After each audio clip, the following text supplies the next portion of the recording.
सुसुलूक या तुम, भेड़िए की चाल को छोड़ दो। यदि अपने जीवन में आगे बढ़ना चाहते हो तो भेड़िए की मनोवृत्ति को भी अपने जीवन से प्राणमेण दृश्यदेव रक्ष इंद्र, जैसे पत्थर से किसी वस्तु को कुचल देते हैं उस प्रकार से इस मनोवृत्ति को भी कठोरता से अपने जीवन से निकाल फेंको। भेड़िए की आदत क्या होती है? अपने से जो कमजोर होता है उसको तो सताता है, और अपने से बलवान होता है उससे डरता है। बलवान से डरना और कमजोर को सताना, यह भेड़िए की मनोवृत्ति होती। महाभारत में यही हो रहा था। निर्बलों को सताया जा रहा था और बलवानों से भयभीत हुआ जा रहा था। निर्बलों को सताने वाले ही बलवानों की चापलूसी करते थे, बलवानों से भय खाते थे, परंतु अपने से निर्बलों को सताते थे, उन पर अत्याचार करते थे, उनका उत्पीड़न करते थे। और आज भी यही हो रहा है। आज भी समाज में अपने से निर्बलों को सताया जा रहा है। समाज में, राष्ट्र में, विश्व में अशांति का कारण, अपने जीवन में अशांति का एक कारण यह भी है। मनुष्य किसे कहते हैं?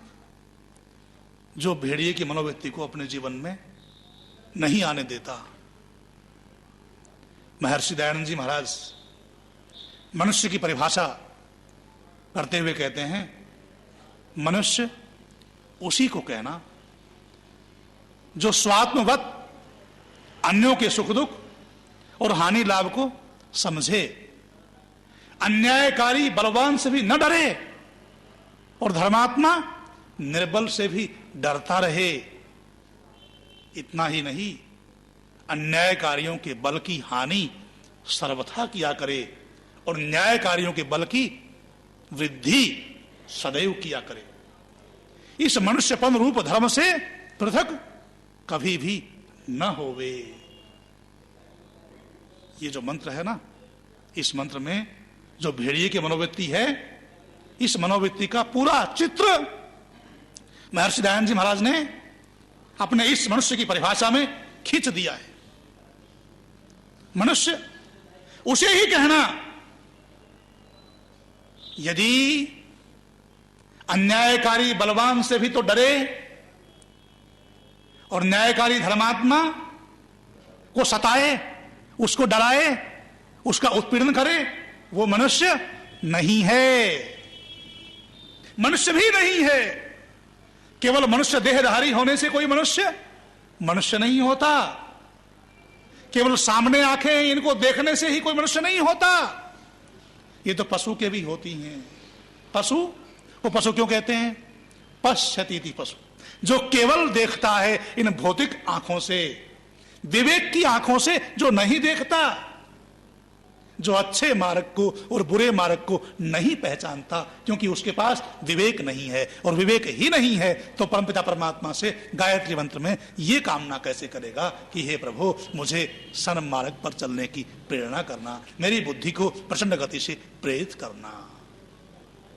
तो जो भेड़िए की मनोवृत्ति जीवन में होती है, वो मनुष्य देहधारी होते हुए भी पशु की तरह से अपने जीवन का यापन कर रहे हैं। तो वेद मंत्र मनुष्य को संदेश देता है कि हे मनुष्य, भेड़िए की मनोवृत्ति को अपने जीवन से निकाल दो, तभी तुम अपने जीवन में मनुष्य कहलाने के अधिकारी होगे, तभी तुम अपने जीवन के मुख्य लक्ष्य को प्राप्त कर सकोगे।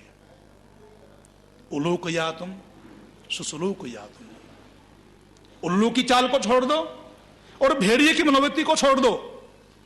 और आगे वेद मंत्र क्या कहता है?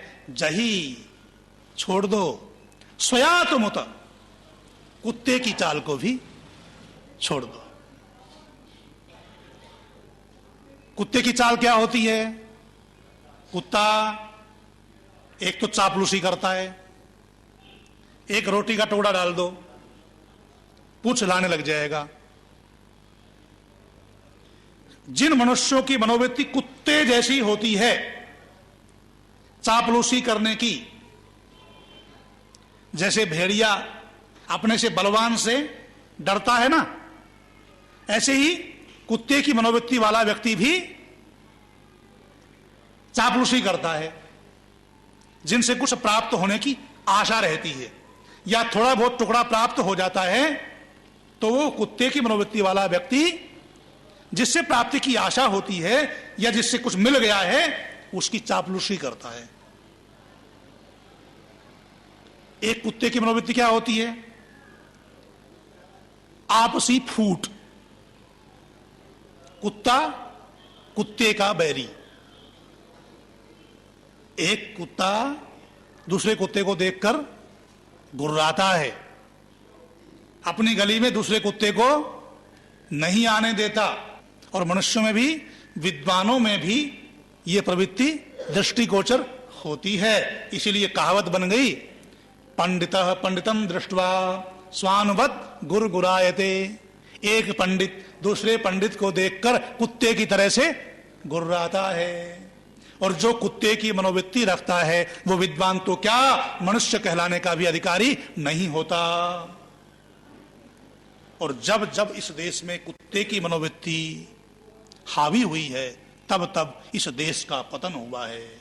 कुत्ते की मनोवृत्ति व्यक्तिगत जीवन में है, पारिवारिक जीवन में है, सामाजिक जीवन में है, राष्ट्रीय जीवन में है। वो समाज, वो राष्ट्र, वो परिवार कभी भी उन्नति के पथ पर आगे नहीं बढ़ सकता। महाभारत युद्ध क्यों हुआ? कुत्ते की मनोवृत्ति के कारण से, आपसी फूट के कारण से। यह देश गुलाम क्यों हुआ? आपसी फूट के कारण से। हम न शक्ति में कम थे, न ज्ञान में कम थे, परंतु आपस में अलग अलग थे। सबकी नाक अलग अलग ऊंची थी। मेरी नाक तुमसे ऊंची है और मेरी नाक तुमसे ऊंची है। मैं तुमसे ऊंचा ब्राह्मण हूं, मैं तुमसे ऊंचा क्षत्रिय हूं। सब अपने अपने घमंड में चूर थे, आपस में अलग अलग थे। आपसी फूट के कारण से मेरा देश हजारों वर्षों तक विदेशियों का गुलाम रहा।